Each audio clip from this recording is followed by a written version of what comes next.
All right, everybody. Welcome to episode 2 of Everything to Gain. This Three. is episode 3. Excuse me.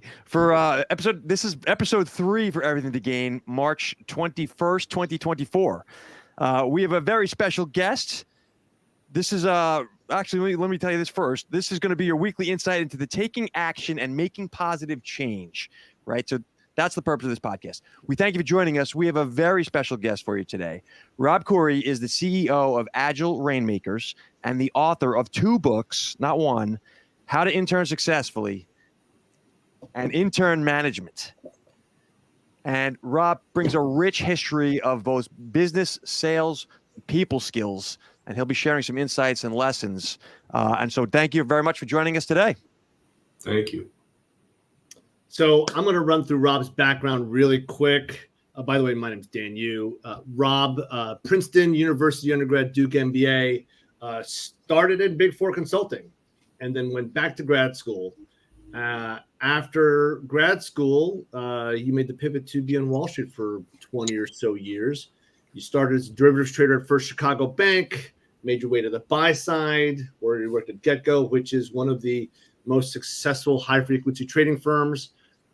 Then you left there to launch a successful recruiting firm, which you sold, amazing. And then you became a COO of an award-winning hedge fund. Then you made the biggest pivot, I think, of your career to start Agile Rainmakers, where now Agile Rainmakers, you guys help startups and established companies scale their growth.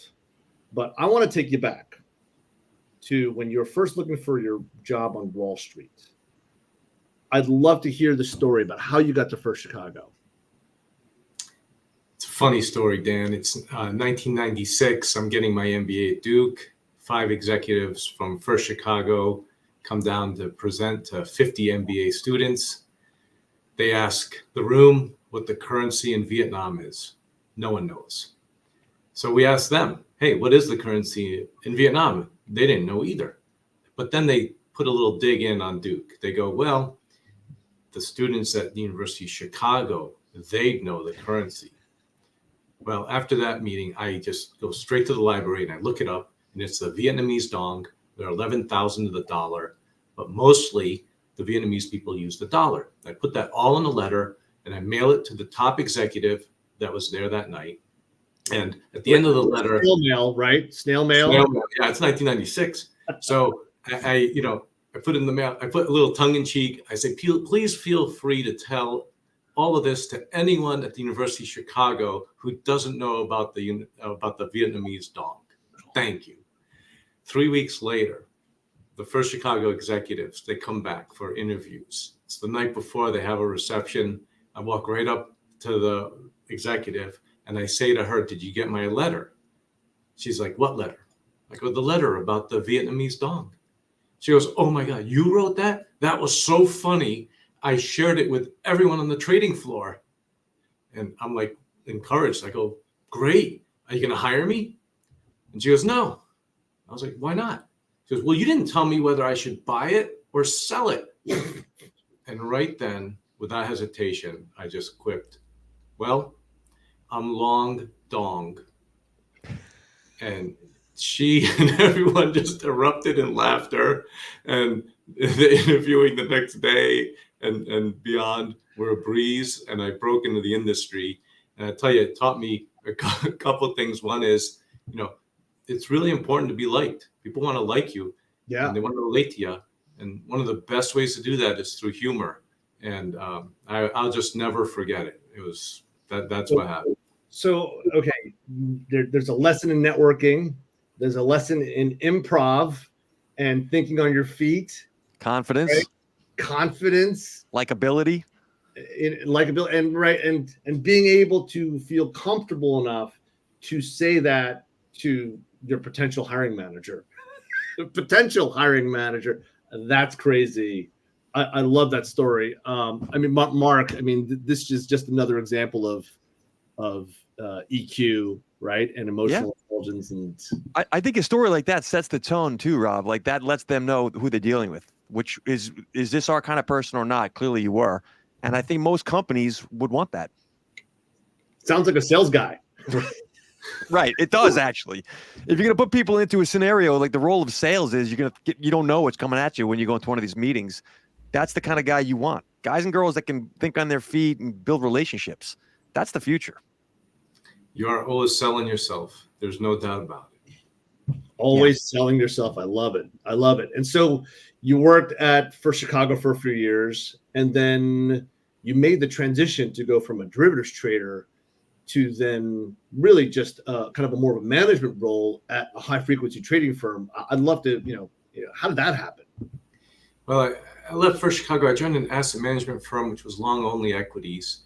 And my career ends up hitting a real low point in 2003. I mean, it was really bad that year. At the time, it was the worst bear market in 70 years. And I'd just gotten married, and the company wasn't making any money. We were having, personal issues. I mean, it was a real tough time. I was really up against it. And I reached out to a fellow Princeton alum, great guy in town. His name is Peter Bogger. And he actually introduces me to the CEO of GetGo. And I sit down with the CEO. At the time, his name was Keith Ross. And Keith says, Rob, all we do here is write code and trade. And though you can do both, you don't want to do either right now. So I got nothing for you. But you sound a lot like the co-founder. Why don't you chat with him? Well, I sit down with the co-founder. We hit it off. It's awesome. I do a couple more interviews, and I'm like, all right, I'm going to get this job. 3 weeks later, he calls. He's like, Rob, we really like you, and we're going with someone else. And I'm like, okay. How's that work? So here's what I said. I go, hey, I know you're making the best decision for your firm, and so I respect that. It's awesome. Congrats on finding the right guy. If you don't mind, can we just stay in touch every 3 months? I'll drop you an email or give you a quick call. He's like, sure. 9 months later, after doing it 3 times, 9 months later, he calls. Hey, we're letting that other guy go. Are you still interested? I'm like, absolutely. Wow. So I joined in February of 2004. And at the time, the firm had 62 people and was making 125 grand a day in trading profits. And 3.5 years later, I left in October of 2007, and we had grown to 150 people. So we added about 100 people, and we were doing $2.2 million a day in trading profits. The talent there was unbelievable. And I had a front row seat, not as a trader or a technologist, but as someone working in strategy and HR and recruiting and all that. I had a front row seat in recruiting, watching everyone come in and supporting them and doing the best job they possibly could. And when I look at that, the one lesson for me, and I think this is right up your alley, Dan, is, just be great with people. Even when you're disappointed, just be great with people and stay connected. Things will happen. Yeah, it's amazing. I want to press on that for a second, Rob, because I've had tons of experiences where keeping in touch with someone over time and they were in different positions. We've all done this on Wall Street, especially. But this isn't the right time, but they like you. So they're either cleaning house or something doesn't work out or they expand the business, but then you come to mind. So there's something to be said about keeping yourself in front of them. But that's a really valuable piece of insight you're sharing there.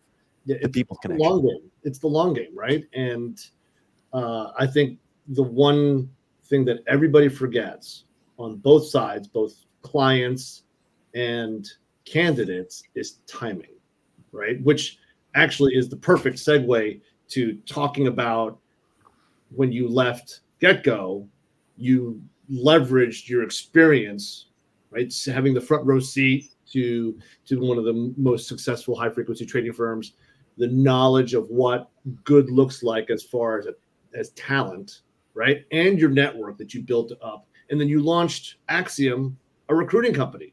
So what was the thinking there? I had always wanted to start, build, and sell a business. I felt like my resume lacked that. And so that was the whole thinking of starting the recruiting company. And at the time, we called it Worldwide Financial Industry Recruiting Services. So I started it with my wife, and we just got it going. And the thinking was initially, hey, there's going to be lots of HFT demand in Asia. It hasn't gone there. And so I started by going to Asia back and forth. Been to Singapore 10 times. I was going to Hong Kong, et cetera, picking up clients and placing people while living in Chicago.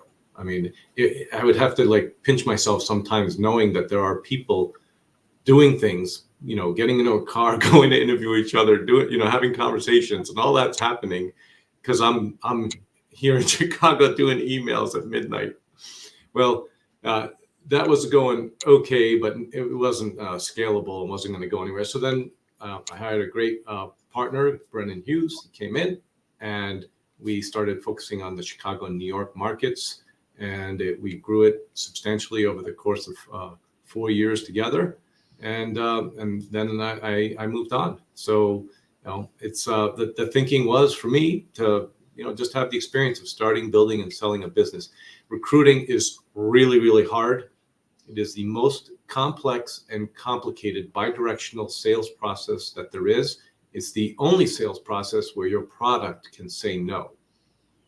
And I learned that the hard way, and thankfully came out in good shape after that whole experience. And then you sold the company. You then went back into asset management, and then you went to go work at another hedge fund. Yes, a friend of mine, another Princeton engineer, had started this strategy. It was very impressive, using options to trade S&P 500 futures. It was very successful in 9.5 years. We had 3 down months. It was amazing. And then Volmageddon happened in February of 2018. I remember it. Took out our strategy. We dropped about 35%. It was brutal. I didn't ever want to live through something like that again. We closed up the fund, returned everyone their money. And I started looking what's next. And I thought, I've had different roles in, high frequency trading, recruiting, as chief operating officer of a hedge fund, and, with a lot of success. So that's the rainmaking, and the agile piece is in different roles. I was a senior vice president of strategy. I was, a partner, and then I was the chief operating officer. So different roles, agile, and then great things happen, rainmakers. So that's how we came up with the name. Look at that. And so now tell us about the work you do now and your approach. So I have a partner, Steve Colton, another Duke MBA, great guy, lots of deep experience. Network is deep, right? Princeton and Duke. I hear that theme kind of over and over again. Yeah, well, it's in the colors. So that's the deep blue and the orange. And, just work with great people, stay in touch with them over time. And our business model is very simple.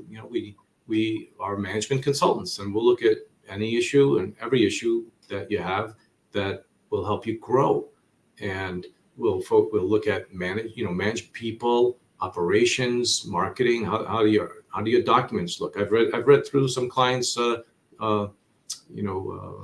offering memorandums and edited the whole thing. I'm like, here you go, corrected every typo and whatever. Gone through marketing material, redone that for clients. So we've done that. Advice on hiring.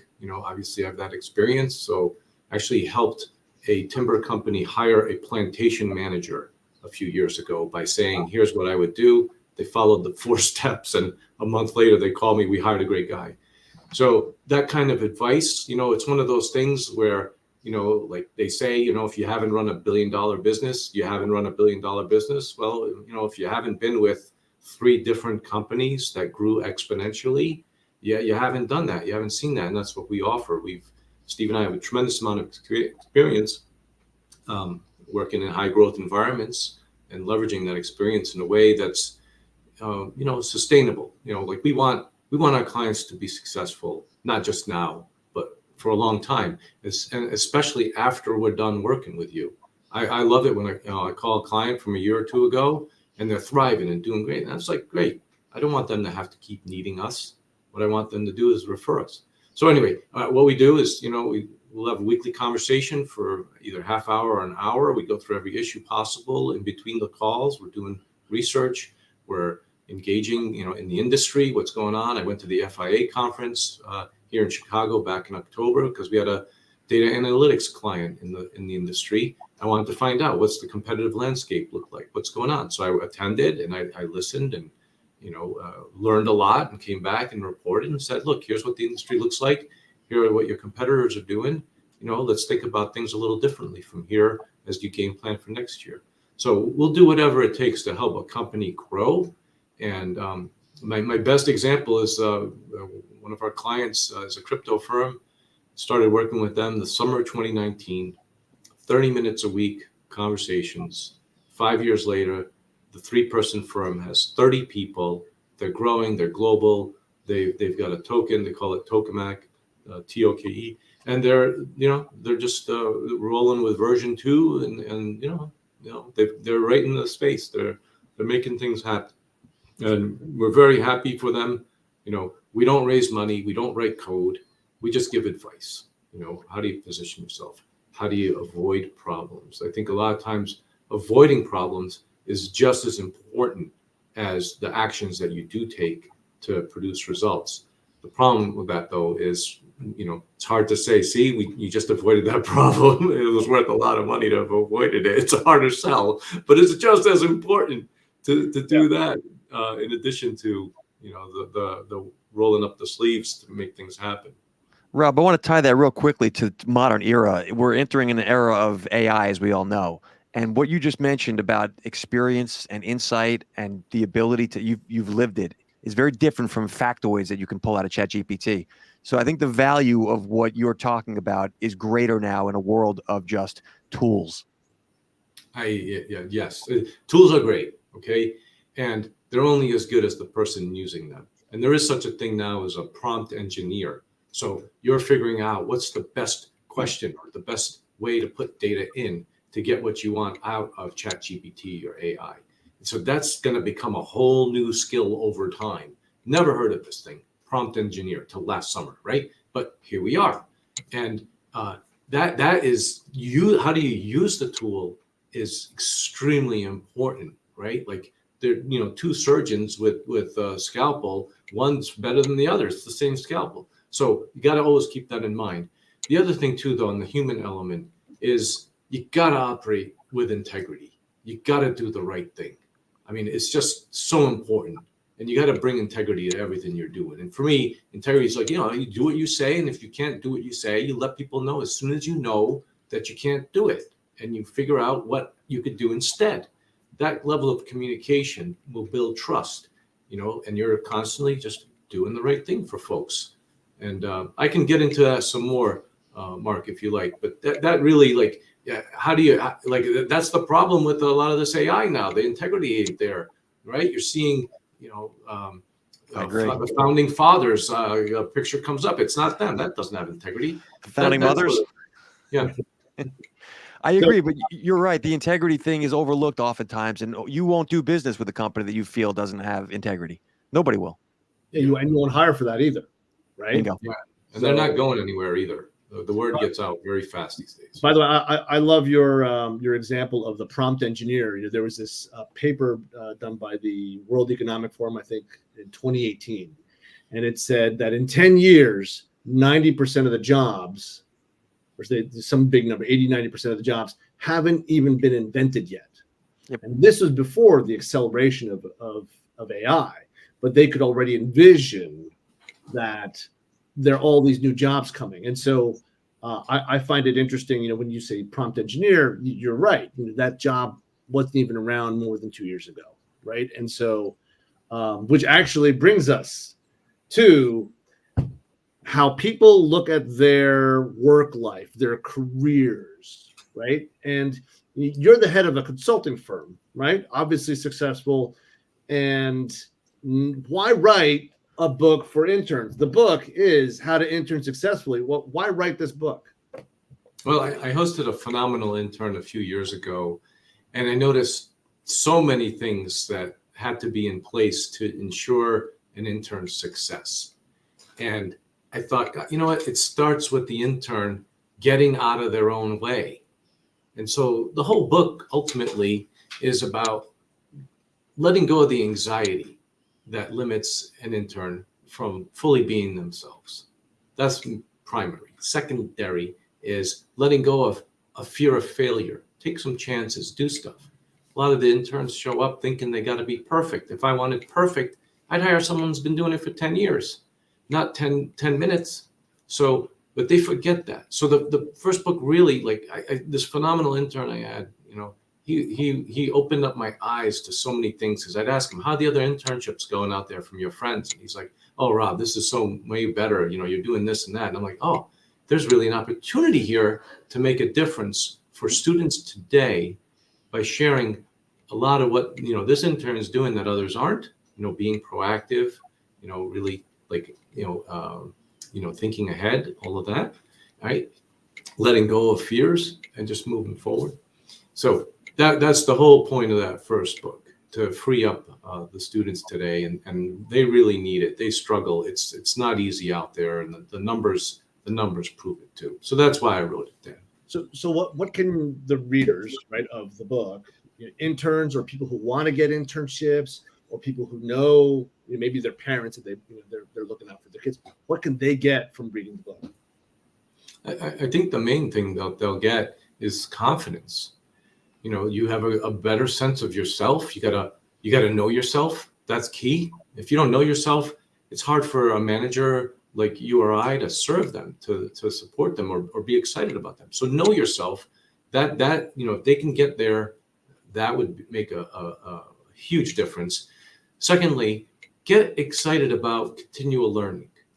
Get excited about the never-ending process of engaging with something new and discovering for yourself what you can do and how you can contribute. So that's another thing they would get out of it. And they'd also get this whole concept of a game. Like, make it a game that empowers you. It's going to be a game anyway. Have it be one that empowers you. And my favorite quotes are on the last page of the book. Life's a game when it isn't, and it's not a game when it is. And you're always winning the game you're playing. And I really want students to keep that in mind, that they're playing the game. Right now it's internships. It's about, getting out of your way, contributing, and, building relationships, and, expanding your horizons, seeing what's out there. That's the game. It's not just to get an offer. It's not just about you. It's a game. So play the game and have it empower you and everyone around you. Rob, I love this concept of life as a game, because it is, and we put these self-imposed rules on ourselves. This is so much bigger than just an internship, by the way. This is people. You believe yourself to be a certain thing, like if you're stuck in finance or you're stuck in whatever you're doing, and the game that you're playing, you have to step back and look at it and be like, okay, what is the game here? That's a really insightful piece of information you're sharing. By the way, I love in your book, Chapter 6, Embracing It All. Right, it's all about grit and perseverance, and then being all in, right? Being all in to whatever it is, and knowing that something's going to happen along the way. There's going to be bumps and bruises. Like, this is, it's guaranteed to happen. But if you're still all in and you bring that grit and perseverance, you will push through and you'll make it. I love this chapter, and I mean, it really brings an idea of everyone's still trying to figure it out too. But there's a taint on that, Dan, if you will. To Rob, to your point, there's a perfectionism that pervades the world, especially the business world, that you have to be a certain way. You said you termed it as the intern shows up needing 10 years experience, or they think. And that ability to just roll with it and be like, okay, I'm going to figure this out as I go, that's not taught. Not outside your book. Yeah. What you got to be yourself. And easier said than done. Because who are you when you're 19 or 20? You still really don't know. And it's harder today when you can get distracted with, TikTok, Instagram, LinkedIn, whatever. You're always preoccupying yourself with everything except introspection. And I'm encouraging introspection in the book, because that's going to be the access to growth and development. The world's changing faster today, I'll also add, which makes it all the more important, because you used to have years to figure it out, and not in an AI world, you don't. So, yeah. So what have you ever gone out of your way to go after a certain target, like Princeton or Duke? Like do you actually care where people go to school, or what do you look for in an intern? Well, I have a set process, and this I outlined in the second book, Intern Management. So I have a very set interview process. And if they can get through that interview process, then I'll hire them. I don't care about the school, although it's much easier for me to recruit from a place like Princeton because I went there. You know, it's easy to tap in. We've had so many interns from there. But this past summer, we had someone from Harvard, someone from Michigan, Illinois, NYU, so they can come from anywhere. I'm not, tied to any particular university. The interview process, though, is, I'm looking for, are you straight with me? Are you coachable? That's key. If you're not coachable, that's going to be really a long summer. But we're not going to go there, right? And then, do you really like what you're studying? Do you really like what you do? If not, then it's going to be, again, really hard to leverage what you're learning during the summer on a project that's of interest to you. So I look at things on a both quantitative and qualitative level, and I outline all the questions to do that in the book, Intern Management, so that you can pick and choose whichever one questions you think would fit into your organization. There's so many ways to design an internship that's empowering. That's why the second book is all about principles for designing an exceptional internship. And I lay out 9 principles, and if you follow these 9 principles with integrity, give yourself enough lead time to do it all, you'll have an exceptional internship. So that a long way to answering your question, Dan. That's how we put it together. So what are these 9 principles? Love to hear this.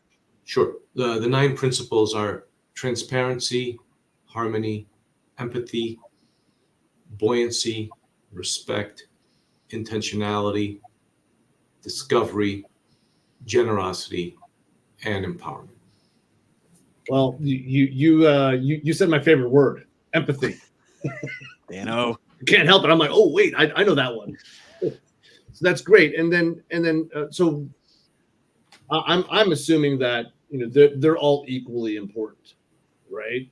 And as far as how you then manage your interns, when you empower your interns, what's one of the coolest things that you've done these days?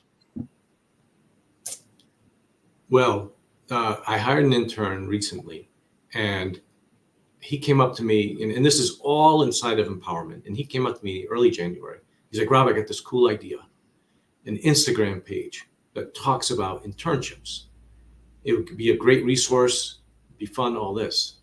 And he's like, it's mid-January now, and I think I can get us to 10,000 followers by the end of January. Now, half of all Instagram pages have 1,000 or fewer followers. So it's a really tall order that he's saying in 2 weeks he's going to do 10,000 followers.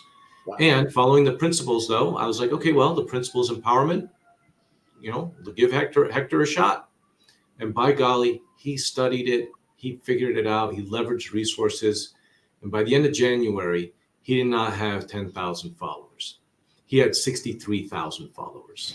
And nice. Today, I know. And today, intern versus manager, intern VS manager on Instagram has over 70,000 followers.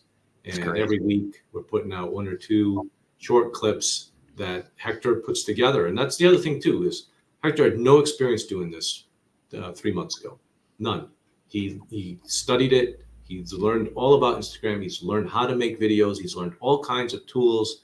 And that's part of that discovery piece, right, of the principles. So he's discovering for himself, like, who he is, what he can do, how he can contribute. We're discovering together Instagram.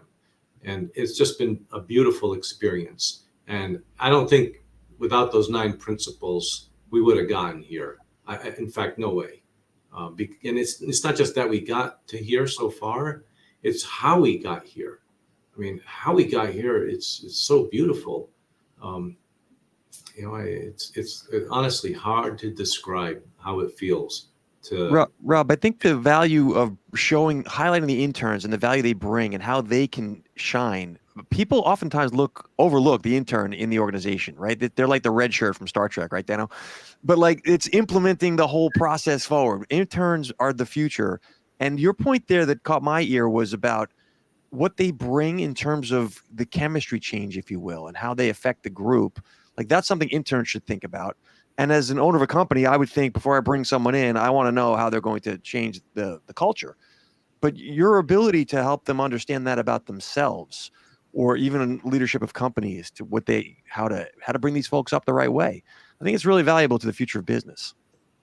Mark, you nailed it. I love what you just said. But I want to give a shout out to some of our viewers. Aaron McKelkey, it's intern season for our students. A great timing. Our leadership class appreciates you guys and your willingness to share what you know. Shout out to the leadership class and Casper, Wyoming. What's going on? Thank you for joining us, Casper, Wyoming. We have Kelly Burns from Kansas City saying, love seeing 3 finance/tech guys. Love empathy. It's always questionable calling me a finance guy, even though I was in it for a while.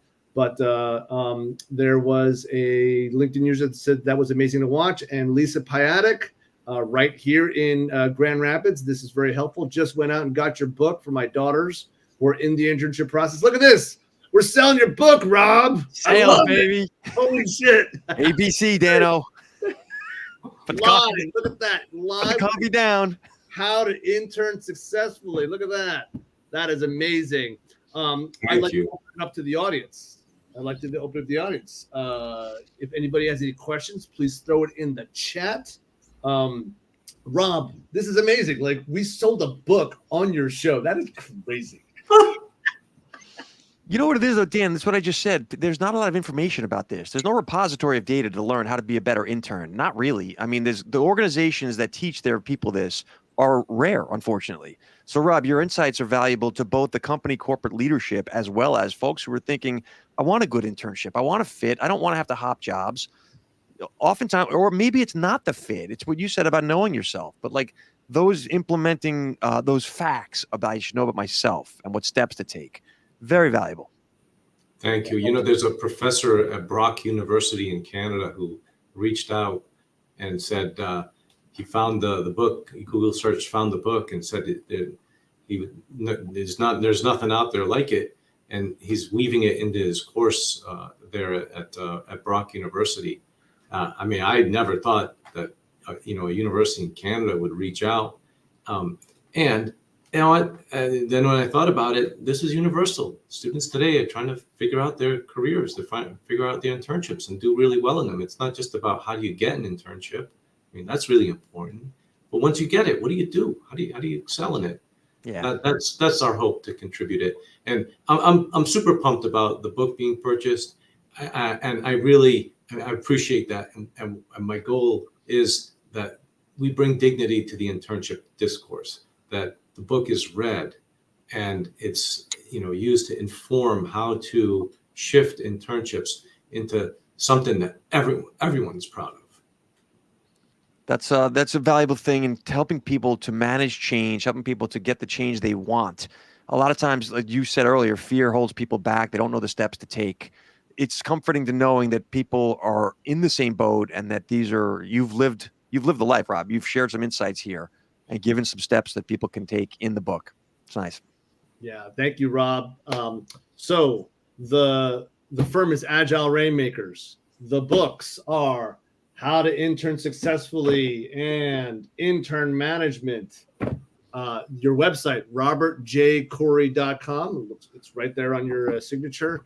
And the Instagram is Intern VS Manager with just an incredible run of 70,000 followers in just a short while. That is crazy. Joe Loftus is asking, what was the Instagram intern website? Instagram, it is Intern VS Manager. What's up, Lofty? Please follow. Please follow it. It is a lot of fun. I've watched it. A bunch of their videos. I mean, you bring the humor into the realism of an internship, which I love. Yeah, I mean, if you can lighten it up around internships, folks are so tense and stressed and worried. Let it go. Let's have some fun. And so we're poking fun. We're sharing lessons. We're getting people excited about internships. That's a great contribution, I think.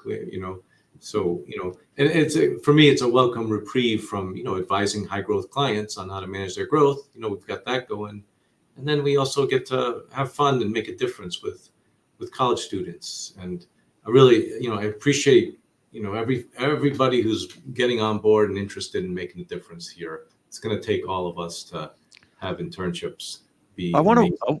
I want to applaud you for that for one more second, Rob. I feel like the guys who've lived a little bit, the three of us and other folks who are listening, to be able to share and bring some younger folks up the chain. The world has changed post-COVID. There's not the water cooler, take you under your wing thing in the office anymore.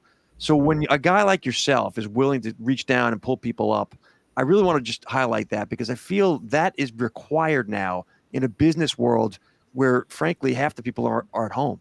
So if you really want to learn and grow, the world needs folks like you who are, you don't have to put it in a book, although it's great you did, 2 of them. But the fact that you're willing to come on podcasts like this, help people who want to learn how to put positive change into their lives. It's great. Thank you. Thank you, Mark.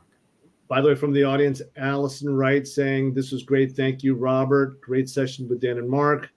Aaron back again. I had my students help me start a TikTok. 7th video we made has 1.6 million views after less than a week. Shout out to the kids from Casper, Wyoming. So I totally believe in the model of the intern or the student helping the master. Allison back again. We'll get this from my students at E-School for Girls. E-School for Girls is a nonprofit in New York, which Allison is the head of. Grace Walsh, this has been incredibly helpful for those of us searching for our first internships and building our careers. Love it. And Lisa has a question. Can people watch this after the live session? Yes, it will be posted to our YouTube channel, E2G Show. That's E2G Show on YouTube. So, Rob, we are up against our time. Thank you so much for joining us. This has been great. The books, again, are How to Intern Successfully and Intern Management. So, and the firm Agile Rainmakers. Thank you to the audience for tuning in this week to our episode of Everything to Gain. Mark, I want to say thank you to come on and sharing your knowledge, Rob. Dano, I feel like there's a take a report joke in here somewhere, but in any case, I feel like the fact that Rob is willing to come and folks like you who can help bring up the younger generation, I really, as a dad and as a businessman, I appreciate it. Yeah. Yeah, and my kids are in the internship market as well. So, thank you so much. If you want to follow me at DanOU, Rob, that's Rob, that's Rob, that's Mark. Thank you, everyone, for joining. We will see you next week. Look for us posting on LinkedIn, and we also have live stream this on Twitch. So for those of you who are on Twitch, you can find us at E2G Show on Twitch. Have a great day, everybody. Thank you so much.